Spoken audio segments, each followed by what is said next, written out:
कहानी की शुरुआत होती है एक छोटे पैसेंजर प्लेन से जो अमेरिका की तरफ जा रहा था। उसी दौरान एक यात्री हैरान होकर फ्लाइट अटेंडेंट से पूछता है कि आखिर फ्लाइट का रूट अचानक क्यों बदल दिया गया। फ्लाइट अटेंडेंट उसे समझाती है कि असली रूट पर मौसम बहुत खराब है, इसलिए पायलट ने खुद फैसला लेकर रास्ता बदल दिया है और अब विमान अमेज़न के ऊपर से उड़ान भरेगा। चूंकि इस फ्लाइट में केवल 8 यात्री थे, इसलिए किसी ने इस बात को ज्यादा गंभीरता से नहीं लिया। लेकिन कुछ देर बाद अचानक पूरा विमान जोर जोर से हिलने लगता है। पायलट नोटिस करता है कि अचानक विमान का जीपीएस सिस्टम काम करना बंद कर चुका है, यहाँ तक कि कंट्रोल पैनल भी रिस्पॉन्ड नहीं कर रहा। पायलट तुरंत बेस स्टेशन से संपर्क करने की कोशिश करता है, लेकिन उसकी कोशिश भी नाकाम हो जाती है क्योंकि रेडियो कम्युनिकेशन सिस्टम भी बंद हो चुका था। लेकिन सबसे अजीब बात यह थी कि पायलट को जैसे पहले से अंदाजा था कि कुछ गलत होने वाला है। वो किसी तरह विमान को संभालते हुए अपने फोन से एक आखिरी वीडियो रिकॉर्ड करने लगता है। उस वीडियो में वो कहता है कि इस विमान में ऐसे बड़े बड़े राज छिपे हैं जिन्हें देखकर उसे पहले ही शक हो गया था कि कोई बड़ा हादसा हो सकता है। अब विमान तेजी से नीचे गिरने लगता है। सामने घना जंगल और ऊंचे पहाड़ दिखाई दे रहे थे। पायलट किसी तरह पेड़ों की शाखाओं का इस्तेमाल करके विमान की स्पीड कम करने की कोशिश करता है ताकि क्रैश का असर थोड़ा कम हो जाए। कई किलोमीटर तक घसीटने के बाद आखिरकार विमान रुक जाता है। यहाँ मौजूद लगभग सभी यात्री जिंदा बच जाते हैं, लेकिन फ्लाइट अटेंडेंट जिसने सीट बेल्ट नहीं पहनी थी वो मौके पर ही मर जाती है। अब सभी यात्री घबराकर एक दूसरे से चर्चा करने लगते हैं कि आखिर अब उन्हें क्या करना चाहिए। वो लोग पहले ये कंफर्म करते हैं कि फ्लाइट अटेंडेंट के अलावा किसी को कोई गंभीर चोट नहीं आई। इसके बाद 2 यात्री जल्दी से कॉकपिट में जाकर पायलट की हालत देखने लगते हैं, लेकिन वहां का दृश्य देखकर वो दंग रह जाते हैं। कुछ पेड़ों की बड़ी शाखाएं पायलट के सीने के आर पार हो चुकी थीं, फिर भी वो किसी तरह जिंदा था। दोनों यात्री धीरे धीरे सीट हटाने की कोशिश करते हैं ताकि पायलट ठीक से सांस ले सके। तभी अचानक विमान के बाहर आग लगने की आवाज आती है। सभी यात्री तुरंत विमान से बाहर निकल जाते हैं और आग बुझाने की कोशिश करने लगते हैं, क्योंकि अगर पूरा विमान जल गया तो रेस्क्यू टीम आने तक वो लोग रहेंगे कहाँ। कुछ समय बाद हालात थोड़े शांत होते हैं। अब सभी 8 यात्री एक साथ बैठकर समझने की कोशिश करते हैं क्या आखिर रूट बदलने के बाद वो अमेज़न के किस हिस्से में आ गए। किसी के फोन में कोई सिग्नल नहीं था, मतलब इस घने जंगल में सैटेलाइट फोन के बिना बाहर की दुनिया से संपर्क करना लगभग नामुमकिन था। ये जंगल सैकड़ों मील तक फैला हुआ था, यहाँ से पैदल निकलना भी असंभव जैसा था। सबसे बड़ी समस्या ये थी कि बाहर किसी को ये तक नहीं पता कि उनका विमान यहाँ क्रैश हुआ है, मतलब कोई उन्हें ढूंढने भी नहीं आएगा। तभी यात्रियों में से एक आदमी जिसका नाम जैक था सबका परिचय जानने की बात करता है। वो कहता है कि अगर सब एक दूसरे को समझेंगे तभी मिलकर सही फैसला ले पाएंगे कि आगे क्या करना है। जैक अपना परिचय देते हुए बताता है कि वो एक इंश्योरेंस इन्वेस्टिगेटर है। उसका काम लोगों को इंश्योरेंस फ्रॉड करने से रोकना है। वो अपना एक केस खत्म करके अमेरिका वापस लौट रहा था। इसके बाद दूसरा यात्री अपना नाम केविन बताता है। वो पेशे से एक डॉक्टर था। केविन बताता है कि कई साल डॉक्टर रहने के बाद उसने मेडिकल इक्विपमेंट का बिजनेस शुरू किया है और उसी काम से वो वापस अमेरिका जा रहा था। डॉक्टर केविन पायलट की हालत देखकर समझ जाता है कि उसकी वोकल कॉर्ड डैमेज हो चुकी है, इसलिए वो बोल नहीं पा रहा। लेकिन वही इकलौता इंसान था जो शायद उन्हें यहाँ से बाहर निकाल सकता था, इसलिए उसे हर हाल में बचाना जरूरी था। इसके बाद तीसरी यात्री अपना नाम क्रिस्टी बताती है। वो कहती है कि उसे दुनिया घूमना पसंद है और वो अपने ट्रैवल वीडियो सोशल मीडिया पर पोस्ट करती है, लेकिन जब उससे उसके अतीत के बारे में पूछा जाता है तो वो कुछ भी बताने से मना कर देती है। चौथा यात्री था कार्लोस। वो एक रेसलर था और मूल रूप से मेक्सिको का रहने वाला था। वो एक फाइटिंग प्रतियोगिता में हिस्सा लेने अमेरिका जा रहा था। इसके बाद एक युवा कपल अपना परिचय देता है। उनका नाम था डैनी और एमी। वो बताते हैं कि उनकी हाल ही में शादी हुई है और वो हनीमून के लिए अमेरिका जा रहे थे। आखिर में बचते हैं एक मिडिल एज कपल डेविड और लीसा। वो अमेरिका के एक छोटे शहर में होटल चलाते थे, लेकिन डेविड की हार्ट सर्जरी के लिए वो बाहर जा रहे थे। इस तरह सभी लोग एक दूसरे के बारे में थोड़ा बहुत जान लेते हैं। अब उनके साथ था घायल पायलट जो बोलने की हालत में नहीं था। तभी जैक सबको सुझाव देता है कि सबसे पहले विमान में बचा सारा खाना और पानी इकट्ठा करके राशन की तरह बांटना चाहिए ताकि उन्हें पता चल सके कि वो कितने दिन तक जिंदा रह सकते हैं। वो लोग चेक करते हैं और पता चलता है कि खाना और पानी ज्यादा से ज्यादा 3 दिन तक चल सकता है। इसके बाद जैक कहता है कि अगर बारिश या तूफान आया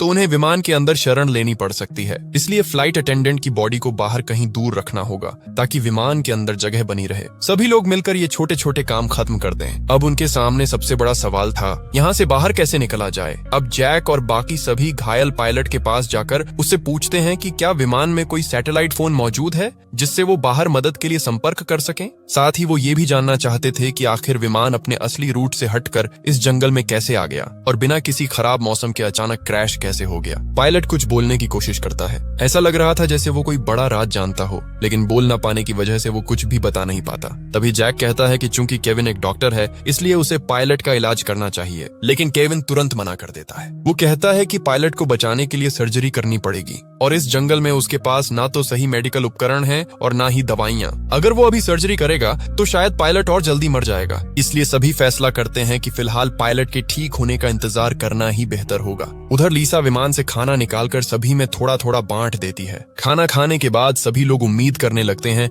कि शायद वो यहाँ से बाहर निकल पाएंगे। तभी क्रिस्टी पास के एक ऊंचे पहाड़ की तरफ देखते हुए कहती है कि शायद अगर वो लोग ऊपर चढ़ जाएं तो किसी फोन में सिग्नल आ सकता है, इसलिए उन्हें वहां जाकर कोशिश करनी चाहिए। लेकिन तब तक शाम हो चुकी थी, इसलिए सभी तय करते हैं कि अगली सुबह वो पहाड़ की तरफ जाएंगे। तभी पायलट की हालत अचानक और खराब होने लगती है, यहाँ तक कि केविन जो अब तक कुछ नहीं कर रहा था वो भी समझ जाता है कि अगर कुछ नहीं किया गया तो पायलट वैसे ही मर जाएगा। इसलिए वो रिस्क लेने का फैसला करता है। केविन कहता है कि वो इसी हालत में किसी तरह पायलट की सर्जरी करने की कोशिश करेगा। अब वो बचेगा या नहीं ये उसकी किस्मत पर निर्भर करेगा। केविन की बात मानकर बाकी लोग विमान से जरूरत का सामान ढूंढ कर लाते हैं। वो लोग एक सब्जी काटने वाला चाकू, शराब और बाकी छोटी मोटी चीजें इकट्ठा करते हैं जो सर्जरी में काम आ सकती थी। अब डॉक्टर केविन बिना एनेस्थीसिया के सर्जरी शुरू करता है। दर्द की वजह से पायलट बुरी तरह तड़पने लगता है, लेकिन सौभाग्य से सर्जरी उम्मीद से बेहतर होती है। सर्जरी खत्म होने के बाद केविन बताता है कि अगर पायलट रात भर आराम करे तो शायद सुबह तक उसकी हालत बेहतर हो जाएगी। लेकिन किसी को अंदाजा नहीं था कि रात में उनके साथ क्या होने वाला है। रात के समय जब सभी लोग बाहर सो रहे थे तभी एक नकाबपोश इंसान चुपके से घायल पायलट के पास आता है। वो उसके मुंह को दबाकर उसकी सांस रोक देता है और कुछ ही सेकंड में पायलट की मौत हो जाती है। अगली सुबह जब सभी उठते हैं तो पायलट की लाश देखकर हैरान रह जाते हैं, क्योंकि पिछली रात सर्जरी के बाद उसकी हालत काफी बेहतर हो चुकी थी और वो तो उन्हें कोई जरूरी बात बताने वाला था। डॉक्टर केविन उसकी जांच करके कहता है कि उसके शरीर में कोई इन्फेक्शन नहीं हुआ था, मतलब उसकी मौत सामान्य तरीके से नहीं हुई। अब सभी लोग चर्चा करने लगते हैं कि रात में किसी को पायलट की निगरानी करनी चाहिए थी, लेकिन अब बहुत देर हो चुकी थी। आखिरकार वो लोग सोचते हैं कि शायद उसकी मौत चोटों की वजह से हुई होगी, इसलिए वो पायलट की बॉडी को भी फ्लाइट अटेंडेंट की बॉडी के पास एक पेड़ के नीचे रख आते हैं, ताकि अगर कभी कोई रेस्क्यू टीम यहाँ पहुंचे तो दोनों की बॉडी उनके परिवार तक पहुंचाई जा सके। लेकिन किसी का ध्यान नहीं जाता कि पायलट की जेब से उसका फोन नीचे गिर चुका था और डैनी चुपचाप वो फोन उठा लेता है। जब एमी उससे इसके बारे में पूछती है तो डैनी उसे किसी को कुछ न बताने के लिए कहता है, क्योंकि अब उसे किसी पर भरोसा नहीं रहा था। इसके बाद डैनी अकेले पायलट की बॉडी के पास जाता है और उसका एक उंगली काट लेता है ताकि फिंगरप्रिंट से फोन अनलॉक किया जा सके। उधर मिडिल एज कपल डेविड और लीसा आपस में बात कर रहे होते हैं। लीसा अपने पति से कहती है कि उसे नहीं लगता पायलट की मौत सामान्य थी। वो पहले एक अस्पताल में नर्स रह चुकी थी और उसने एक बार एक मरीज को दम घुटने से मरते देखा था। लीसा बताती है कि पायलट का चेहरा भी उसी मरीज की तरह काला पड़ गया था, मतलब किसी ने जानबूझकर उसकी सांस रोकी थी। लेकिन उसने ये बात बाकी लोगों को नहीं बताई, क्योंकि साफ था कि उन 8 लोगों में से ही कोई एक कातिल था। डेविड हैरान होकर पूछता है कि आखिर कोई यात्री पायलट को क्यों मारेगा, लेकिन लीसा कहती है कि अब उन्हें ये पता लगाना होगा और अब से उन्हें बहुत सावधान रहना होगा। उन्हें खुद के अलावा किसी पर भरोसा नहीं करना चाहिए। इसी दौरान लीसा को अचानक महसूस होता है कि कोई उनकी बातें सुन रहा है, इसलिए वो तुरंत बात करना बंद कर देती है। उधर ट्रैवलर क्रिस्टी एमी के पास आकर कहती है कि उसे पता है कि डैनी और एमी असल में हनीमून पर नहीं जा रहे। अब एमी सच बता देती है। वो कहती है कि वो एक अमीर बिजनेसमैन की बेटी है और डैनी उसके घर का ड्राइवर था, लेकिन दोनों एक दूसरे से प्यार करने लगे और जब उन्हें लगा कि उनका परिवार इस रिश्ते को कभी स्वीकार नहीं करेगा तब दोनों घर छोड़कर अमेरिका भाग रहे थे। क्रिस्टी समझ जाती है कि उन्होंने बाकी लोगों से झूठ बोला था ताकि कोई उन्हें शक की नजर से न देखे। उधर कार्लोस सबको एक अच्छी खबर देता है। उसे विमान के मलबे में एक जीपीएस डिवाइस मिली थी। वो कहता है कि अगर वो इस डिवाइस को पास के पहाड़ की चोटी तक ले जाकर एक्टिवेट कर दे तो शायद मदद मिल सकती है। उसका सिग्नल बहुत दूर तक जाएगा। साथ ही कार्लोस कहता है कि डिवाइस जितनी खराब हुई है वो उसे अगले दिन तक ठीक कर देगा। ये सुनकर सभी थोड़ी राहत की सांस लेते हैं, क्योंकि आखिरकार उन्हें बाहर निकलने की एक उम्मीद दिखाई देने लगी थी। कार्लोस बताता है कि उसके पिता पहले इलेक्ट्रिशियन थे और उसने उन्हीं से ये सब काम सीखा था। लेकिन वो खुद एक फाइटर बनना चाहता था, इसलिए उसने अपने पिता का काम छोड़ दिया। तभी जैक कहता है कि ठीक है, आज कार्लोस जीपीएस डिवाइस ठीक करेगा और कल सुबह सभी पहाड़ पर चढ़कर उसे एक्टिवेट करेंगे। लेकिन तभी लीसा एक बुरी खबर देती है। वो बताती है कि उनका खाना चोरी हो गया है। हालांकि उन्हें यहाँ फंसे सिर्फ एक दिन हुआ था। जो खाना 3 दिन तक चलना था वो लगभग खत्म हो चुका था। अब जैक और क्रिस्टी तुरंत विमान के अंदर जाकर जांच करने लगते हैं कि आखिर खाना किसने चुराया। उन्हें समझ आ जाता है कि किसी ने जानबूझकर राशन खत्म किया है। इसी दौरान जैक नोटिस करता है कि क्रिस्टी बहुत प्रोफेशनल तरीके से जांच कर रही है। तब वो कहता है कि वो कोई साधारण ट्रैवलर नहीं हो सकती, क्योंकि आम इंसान इस तरह जांच नहीं करता। तब आखिरकार क्रिस्टी सच बताती है। वो असल में एक रिपोर्टर थी जो अलग अलग देशों में जाकर गैंग्स और अपराधियों का पर्दाफाश करती थी। इसीलिए उसने अपने बारे में झूठ बोला था, ताकि अगर यात्रियों में कोई अपराधी हो तो वो उस पर हमला ना करे। मतलब वहां मौजूद हर इंसान अपने अतीत के बारे में कुछ न कुछ छिपा रहा था। अब क्योंकि उनके पास खाने और पानी की कमी हो चुकी थी, इसलिए कार्लोस को जीपीएस डिवाइस ठीक करने के लिए छोड़कर बाकी सभी लोग जंगल में खाने और पानी की तलाश में निकल पड़ते हैं। चलते चलते उन्हें रास्ते में नीले रंग के कुछ मशरूम दिखाई देते हैं। क्रिस्टी अपने रिपोर्टिंग अनुभव से तुरंत समझ जाती है कि ये जहरीले मशरूम हैं और इन्हें खाने से कुछ घंटों में इंसान की मौत हो सकती है। वो सभी को चेतावनी देती है कि कोई भी गलती से इन्हें हाथ न लगाए। साथ ही वो ये भी बताती है कि ऐसे मशरूम आमतौर पर गीली जगहों पर उगते हैं, मतलब आसपास कहीं पानी का बड़ा स्रोत जरूर होगा। थोड़ा आगे बढ़ने पर उन्हें सच में एक तालाब मिल जाता है, लेकिन वहां का पानी साफ नहीं था, इसलिए उसे पीने लायक बनाने का तरीका ढूंढना जरूरी था। तभी अचानक पीछे से गोली चलने की आवाज आती है। सभी लोग डरकर पीछे दौड़ते हैं। वहां पहुंचकर वो देखते हैं कि डेविड ने अपनी बंदूक से एक बंदर का शिकार किया है, ताकि वो लोग उसे खाकर अपना पेट भर सकें। असल में डेविड और लीसा के पास एक बंदूक थी, जिसके बारे में उन्होंने किसी को नहीं बताया था। लीसा कहती है कि वो लोग किसी को डराना नहीं चाहते थे, इसलिए उन्होंने ये बात छुपाई। अब डेविड के शिकार किए हुए बंदर को पकाकर सभी लोग रात का खाना खाते हैं। उधर क्रिस्टी और जैक मिलकर तालाब के पानी को साफ करने का तरीका भी निकाल लेते हैं। इस तरह कम से कम आज के लिए खाने और पानी की समस्या खत्म हो जाती है। लेकिन एमी बंदर का मांस नहीं खा पाती, इसलिए उसका हिस्सा खराब ना हो, इसके लिए डेविड खुद उसका खाना भी खा लेता है। खाना खत्म होने के बाद जैक सभी से पूछता है कि क्या किसी और के पास भी डेविड और लीसा की तरह कोई खतरनाक चीज छुपी हुई है, क्योंकि अब हर किसी को सब कुछ जानने का हक था। तब कार्लोस अपना बैग खोलकर दिखाता है। उसके पास सिर्फ उसका फाइटिंग मास्क था, जो उसकी फाइटर पहचान को रिप्रेजेंट करता था। साथ ही वो कहता है कि कल वो लोग जीपीएस डिवाइस के जरिए मदद के लिए सिग्नल भेज देंगे, इसलिए फिलहाल उन्हें एक दूसरे से डरने की जरूरत नहीं है। लेकिन उसी रात जब सभी लोग सो रहे थे, अचानक डेविड की तबीयत खराब होने लगती है और दूर अंधेरे में कोई इंसान छिपकर ये सब देख रहा था। अब वही रहस्यमयी इंसान अपना सैटेलाइट फोन निकालता है और किसी लड़की को कॉल करता है। वो कहता है कि उनका प्लान अब तक पूरी तरह सफल रहा है और वो इसे और तेजी से आगे बढ़ाएगा। मतलब उन यात्रियों में से किसी एक के पास सैटेलाइट फोन मौजूद था, लेकिन उसने जानबूझकर उसे सबसे छुपा रखा था और शायद वही शुरू से ये सब कर रहा था। लेकिन क्यों, ये अभी भी एक बड़ा रहस्य था। अगली सुबह सभी लोग लीसा के रोने की आवाज सुनकर जागते हैं, क्योंकि रात में डेविड की मौत हो चुकी थी। डॉक्टर केविन उसकी जांच करके बताता है कि उसके मुंह से झाग निकल रहा है, मतलब उसे फूड पॉइजनिंग हुई थी और शायद उसे वही जहरीले मशरूम खिलाए गए थे जो उन्होंने पिछले दिन जंगल में देखे थे। ये सुनते ही लीसा गुस्से में आ जाती है। वो सभी पर चिल्लाने लगती है कि उनमें से कोई एक इंसान सबको एक एक करके मार रहा है, लेकिन अब तक किसी को ये समझ नहीं आ रहा था कि आखिर कोई ऐसा क्यों करेगा। इन 8 लोगों में से तो कोई भी एक दूसरे को पहले से जानता तक नहीं था। तब लीसा सभी को बताती है कि पायलट की मौत भी सामान्य नहीं थी। उसे उसी समय समझ आ गया था कि किसी ने जानबूझकर उसका दम घोंटा था, लेकिन उसने उस वक्त कुछ नहीं कहा ताकि सभी लोग आपस में लड़ने न लगे। अब लीसा को याद आता है कि उसने ये सारी बातें डेविड को बताई थीं और उसी दौरान उसे महसूस हुआ था कि कोई उनकी बातें सुन रहा था। मतलब जिसने उनकी बातें सुनी उसी ने बाद में डेविड को निशाना बनाया, क्योंकि डेविड सच के करीब पहुंच चुका था। अब सभी को समझ आने लगता है कि जब उन्होंने जंगल में जहरीले मशरूम देखे थे, तब किसी ने चुपके से कुछ मशरूम उठा लिए थे और रात में उन्हें डेविड के खाने में मिला दिया। सबसे डरावनी बात ये थी कि डेविड ने एमी का खाना भी खाया था, मतलब शायद असली निशाना एमी थी। अब वहां मौजूद हर इंसान डर जाता है, क्योंकि अगर उनमें से कोई एक कातिल है तो हर किसी की जान खतरे में थी। ऊपर से विमान का अचानक क्रैश होना, फिर एक एक करके लोगों का मरना, ये सब साफ इशारा कर रहा था कि ये कोई हादसा नहीं बल्कि पहले से बनाई गई योजना थी। अब सभी लोग अलग अलग रहने लगते हैं, क्योंकि कोई भी किसी पर भरोसा नहीं कर पा रहा था। उधर डैनी एमी को पायलट का फोन दिखाता है, जिसे उसने पहले छुपा लिया था।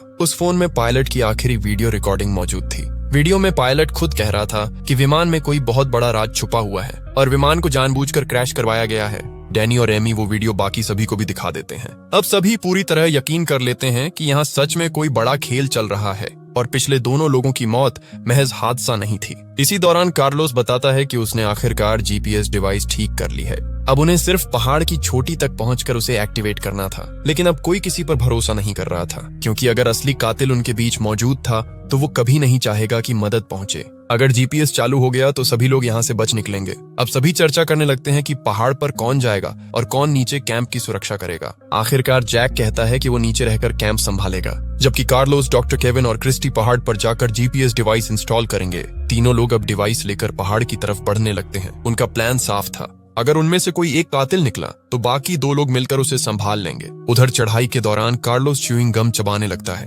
तभी क्रिस्टी उसके गम के रैपर को देखकर समझ जाती है कि ये उसी खाने का हिस्सा था जो पहले चोरी हुआ था, मतलब खाना कार्लोस ने चुराया था। अब क्रिस्टी के मन में शक पैदा होने लगता है कि शायद वही असली कातिल भी हो सकता है, लेकिन वो अभी किसी को कुछ नहीं बताती। वो चुपचाप कार्लोस पर नजर रखने लगती है। साथ ही सावधानी के लिए वो जीपीएस डिवाइस भी कार्लोस से लेकर खुद संभाल लेती है, क्योंकि उसे डर था कि कहीं कार्लोस डिवाइस को नुकसान न पहुंचा दे। अब तीनों धीरे धीरे पहाड़ की चोटी की तरफ बढ़ते रहते हैं। कई घंटों की मुश्किल चढ़ाई के बाद आखिरकार वो लोग ऊपर पहुंच जाते हैं। लेकिन तभी अचानक क्रिस्टी का पैर फिसल जाता है और वो पहाड़ के किनारे से नीचे लटक जाती है। सबसे खतरनाक बात ये थी कि जीपीएस डिवाइस भी किनारे के पास गिर चुकी थी। अगर वो डिवाइस नीचे गिर जाती तो यहाँ से बाहर निकलने की उनकी आखिरी उम्मीद खत्म हो जाती। इसलिए अपनी जान जोखिम में डालकर क्रिस्टी सबसे पहले डिवाइस पकड़ लेती है। उधर कार्लोस और केविन अपनी जान की परवाह किए बिना क्रिस्टी को ऊपर खींचने लगते हैं और आखिरकार वो दोनों मिलकर क्रिस्टी और डिवाइस दोनों को बचा लेते हैं। इस घटना के बाद तीनों के बीच थोड़ा भरोसा बनने लगता है, क्योंकि अगर उनमें से कोई कातिल होता तो वो आसानी से बाकी लोगों को मरने के लिए छोड़ सकता था, लेकिन उन्होंने एक दूसरे की जान बचाई। अब आखिरकार कार्लोस जीपीएस डिवाइस इंस्टॉल करना शुरू करता है। उधर डॉक्टर केविन अपने फोन में सिग्नल चेक करता है, लेकिन अब भी कोई नेटवर्क नहीं था। मतलब अब उनकी आखिरी उम्मीद सिर्फ यही जीपीएस डिवाइस थी। कुछ देर बाद कार्लोस खुश होकर बताता है कि डिवाइस आखिरकार एक्टिवेट हो चुकी है और कुछ घंटों में उसका सिग्नल दूर तक पहुंच जाएगा। अब सूरज डूबने लगा था, इसलिए तीनों वापस कैंप की तरफ लौटने लगते हैं। उधर नीचे कैंप में मौजूद बाकी लोग अब एक दूसरे पर बिल्कुल भरोसा नहीं कर पा रहे थे। लीसा अपनी बंदूक लेकर जैक को दूर रहने के लिए कहती है, क्योंकि अपने पति की मौत के बाद अब उसे हर इंसान पर शक होने लगा था। उधर डैनी भी एमी पर गुस्सा करने लगता है। वो एमी से कहता है कि अब से वो किसी और से बात नहीं करेगी और हर चीज वही संभालेगा। लेकिन अब एमी खुद डैनी पर शक करने लगी थी। उसे लगने लगा कि शायद उसने अपने ड्राइवर के साथ भागकर बहुत बड़ी गलती कर दी, क्योंकि वो डैनी के अतीत के बारे में कुछ भी नहीं जानती थी। वो सिर्फ प्यार में अंधी होकर उसके साथ भाग आई थी और अब इस जंगल में एक एक करके लोग मर रहे थे। एमी की बातें सुनकर डैनी गुस्से में चिल्लाने लगता है। वो कहता है कि अगर वो ना होता तो एमी अब तक मर चुकी होती। डैनी का ये रूप देखकर एमी डर जाती है, क्योंकि उसने पहले कभी उसे इतना गुस्से में नहीं देखा था। अब उसे अपने फैसले पर पछतावा होने लगता है। इसी बीच नीचे मौजूद चारों लोग एक दूसरे को शक की नजर से देखते रहते हैं। कुछ देर बाद पहाड़ से लौटकर कार्लोस, केविन और क्रिस्टी वापस कैंप पहुंचते हैं।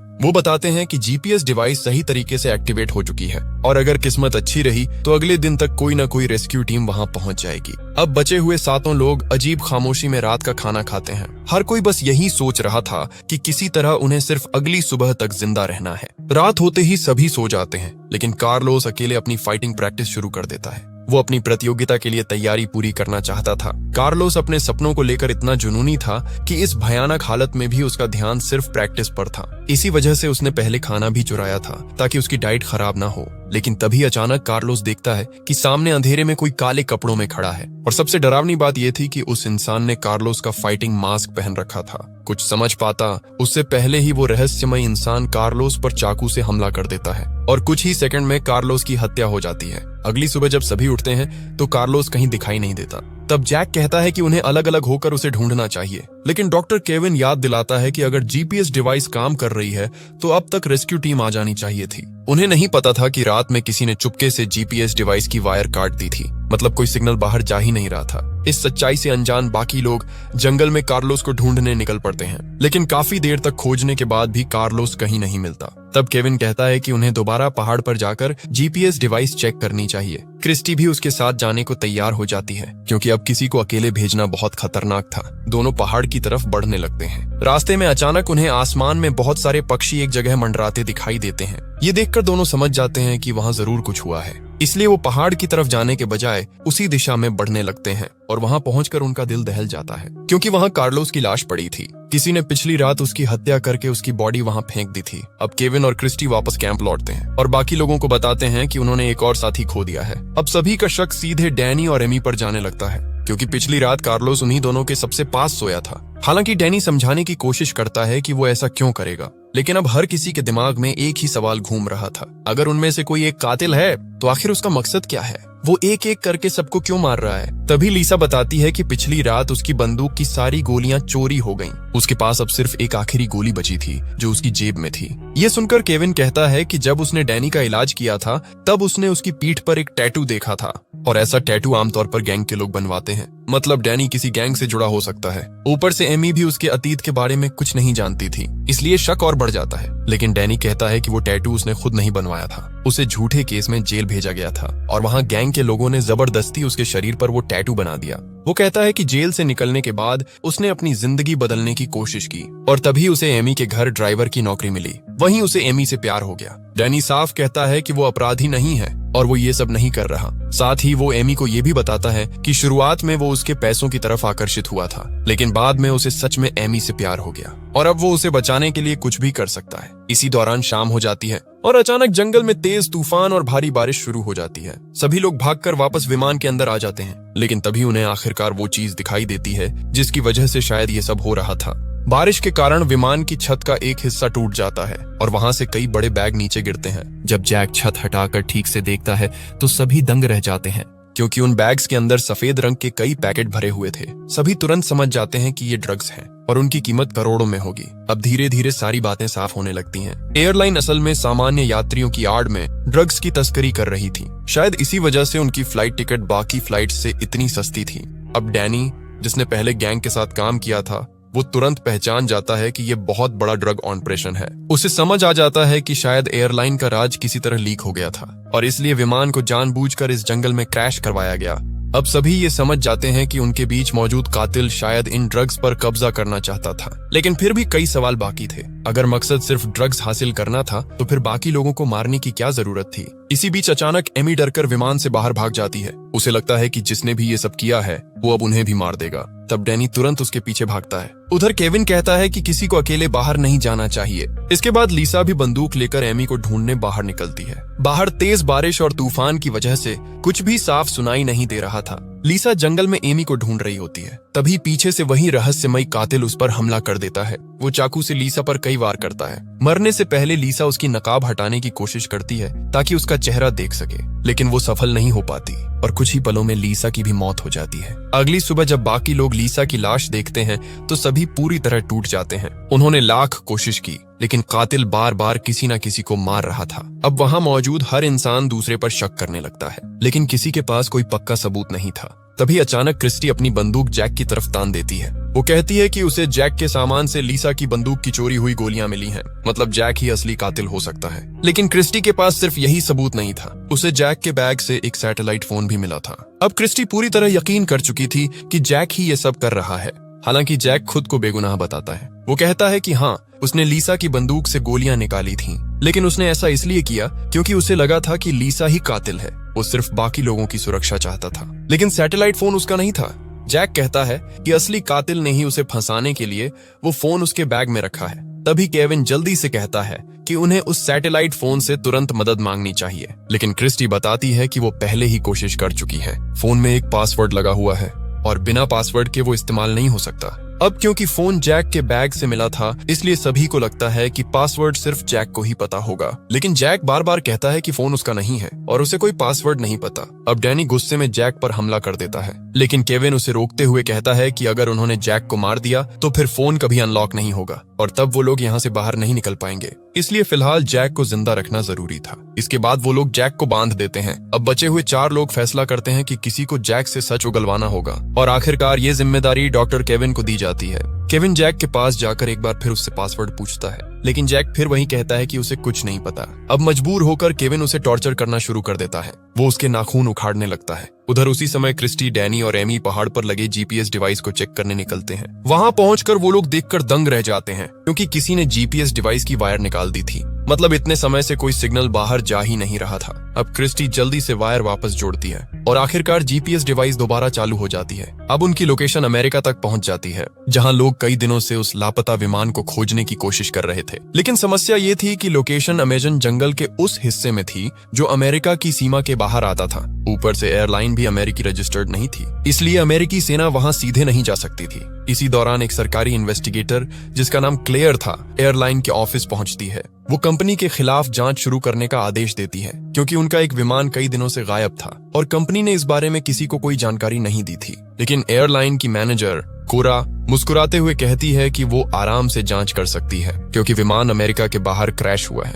और वहां सिर्फ मैक्सिकन आर्मी ही जा सकती है। इसी दौरान एक बड़ा खुलासा होता है। वो इन्वेस्टिगेटर क्लेयर असल में जैक की पत्नी थी और जैक एयरलाइन के खिलाफ एक गुप्त मिशन पर गया था। वो इस पूरी ड्रग तस्करी की जांच कर रहा था, इसीलिए क्लेयर अब उसे ढूंढने की कोशिश कर रही थी। इस खुलासे के बाद एक बात साफ हो जाती है, जैक असली कातिल नहीं हो सकता। लेकिन जंगल में मौजूद बाकी लोग अभी भी उसी पर शक कर रहे थे। उधर जंगल में क्रिस्टी अकेले जैक के पास आती है। अब उसे भी लगने लगा था कि शायद जैक को फंसाया जा रहा है। जैक उसे समझाता है कि अगर वो सच में कातिल होता तो वो सिर्फ गोलियां नहीं बल्कि पूरी बंदूक चुरा लेता और फिर बाकी लोगों को आसानी से मार सकता था, लेकिन उसने ऐसा नहीं किया। क्रिस्टी को उसकी बात सही लगती है, इसलिए वो चुपचाप जैक की रस्सियां खोल देती है और उसे वहां से भाग जाने के लिए कहती है, ताकि बाकी लोग उसे दोबारा टॉर्चर ना कर सकें। अगली सुबह जब बाकी लोग देखते हैं कि जैक गायब है तो वो हैरान रह जाते हैं। क्रिस्टी ऐसे व्यवहार करती है जैसे उसे कुछ पता ही ना हो, लेकिन डैनी और एमी डर जाते हैं, क्योंकि अगर जैक सच में कातिल हुआ तो अब वो आजाद था और वो किसी से भी बदला ले सकता था, खास तौर पर केविन से, जिसने पिछली रात उसे बुरी तरह टॉर्चर किया था। अब केविन खुद डरने लगता है। तभी डैनी फैसला करता है कि वो एमी को लेकर बाकी लोगों से अलग हो जाएगा, क्योंकि अब उसे किसी पर भरोसा नहीं था। लेकिन क्रिस्टी उसे समझाने की कोशिश करती है। वो कहती है कि अगर सभी अलग अलग हो गए तो असली कातिल के लिए लोगों को मारना और आसान हो जाएगा। लेकिन डैनी कहता है कि इतने दिनों तक साथ रहने के बावजूद उनके कई साथी मर चुके हैं, इसलिए अब अलग होना ही बेहतर है। उधर जैक भी कैंप से दूर जाकर अकेले रहने के लिए कोई सुरक्षित जगह ढूंढने लगता है, क्योंकि अब सिर्फ क्रिस्टी को छोड़कर बाकी सभी उसे कातिल मान रहे थे। इसी बीच डैनी एमी को भरोसा दिलाता है कि वो उसे कुछ नहीं होने देगा। वो कहते हैं कि अब जीपीएस डिवाइस चालू हो चुकी है और जल्द ही रेस्क्यू टीम वहां पहुंच जाएगी। और सच में ऐसा ही होता है। मैक्सिकन आर्मी को आखिरकार उनका सिग्नल मिल जाता है। अब सेना की एक टीम हेलीकॉप्टर लेकर अमेजन जंगल की तरफ रवाना हो जाती है। उधर जंगल में डैनी और एमी एक साथ बैठे हुए थे, जबकि बाकी लोग अलग अलग दिशाओं में चले गए थे। तभी अचानक पूरे जंगल में कई गोलियों की आवाज गूंजती है। ये आवाज सुनकर बाकी सभी लोग तेजी से वापस कैंप की तरफ दौड़ते हैं, लेकिन वहां पहुंचकर उनके होश उड़ जाते हैं, क्योंकि डैनी और एमी दोनों जमीन पर पड़े थे। किसी ने पीछे से गोली मारकर दोनों की हत्या कर दी थी। अब जंगल में सिर्फ 3 लोग बचे थे, क्रिस्टी, डॉक्टर केविन और जैक। तीनों एक दूसरे को शक भरी नजरों से देखने लगते हैं, क्योंकि अब साफ था कि असली कातिल इन्हीं 3 लोगों में से कोई एक है, वही इंसान जिसने शुरू से एक एक करके सबको मारा। उधर दूसरी तरफ सेना का हेलीकॉप्टर भी धीरे धीरे उसी लोकेशन की तरफ बढ़ रहा था। आगे की कहानी में और भी बड़े ट्विस्ट सामने आएंगे, जहां पता चलेगा कि असली कातिल कौन है और आखिर इस पूरे प्लेन क्रैश के पीछे असली मास्टरमाइंड कौन था। बाकी कहानी देखेंगे अगले पार्ट में।